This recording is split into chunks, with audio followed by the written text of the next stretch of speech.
All right, everybody. Now that you've heard the news from Missy about her studies and her internships and practicum and our return back to the U.S. at the end of the summer for 2 years, a lot of you are probably wondering what's happening to the house, what's going on with the ministry, what are you going to do with the dog?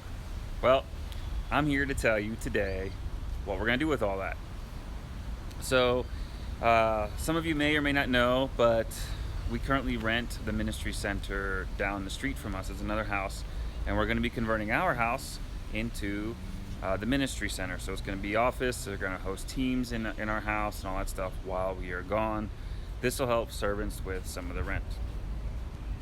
As far as our jobs, I'm still going to be the director of operations, although I'll be directing from afar via video conference and text messages and all that kind of stuff.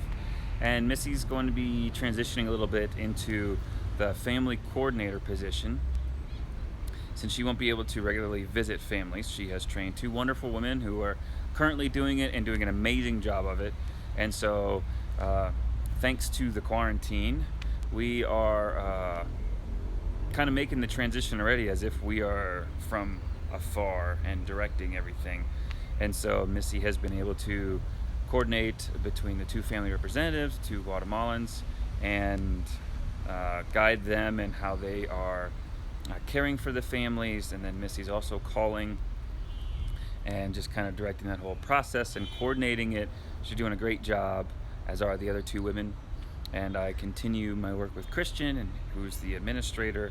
And so when we're in the U.S., everything's going to keep going. Everything's going to keep rolling. We didn't plan on doing it so early, but because we're all stuck at home and we kind of have to do that anyway, it's helping us to kind of adjust so that when we physically go from Guatemala to the U.S., it won't be a big change or a big transition for our team and the ministry. So far, we've been able to tell about 5 or 6 families of us heading back, but we'd like to ask you continue to pray about them and their hearts and us and how we communicate, especially Missy, to them about us going back to the U.S. for 2 years. The ones that we told so far have been pretty supportive and actually encouraging us, like, hey, like, we understand something that you got to do, and we look forward to you coming back, and we pray that God uses you for the 2 years that you're going to be in the U.S. and all that. Now, when we get back to the U.S., there's stuff that we're going to need.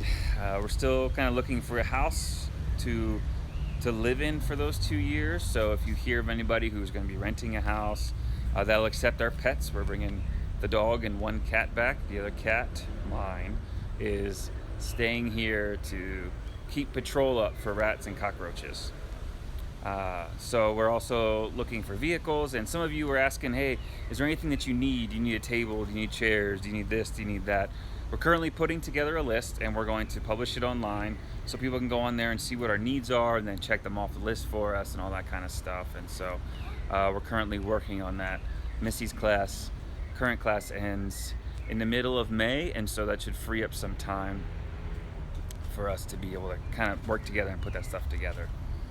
Other questions that people might have is, how are we doing with support? Some people realize that it's actually going to cost us more to live in the U.S. than it does here, and that's true. Aside from the travel for everything, we believe the cost of living is a little bit greater there in the U.S. So we've been asking everybody that currently supports us if they would please continue to, and the majority of you have told us straight up or got back to us. But we'd ask that you guys would be please praying for that, because if not, then we have to start looking for a job before we even go back to the U.S. So that's going to take, obviously, time and energy away from ministry, which we'll be doing 100%, or at least we plan on doing 100% of the time that we're back in the U.S. I also plan on bringing teams back down, getting some more people motivated to come down and serve with us and the families down here. Missy also will be trying to come down amidst all of the craziness that she has going on with school.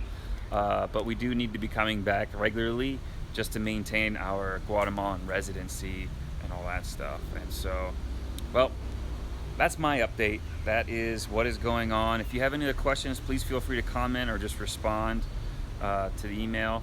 And it might be questions that we haven't even thought of. So it would be great just to get your feedback on that. So our current plan is that Missy will come back in July, and I'll be coming back in sometime in August. We have a team possibly still coming down in July, and so everything's gonna depend on that and borders opening or staying closed and all that craziness that COVID-19 pandemic has created in our lives. So if you could be praying for all that logistic stuff to just work its way out. We know God's got it covered, but sometimes it still bothers us. So you want to go back to the U.S.? You want to go back to the U.S.? Yeah? You want to go back to the U.S.? You want to go to the U.S.? Yeah? Yeah? Yeah?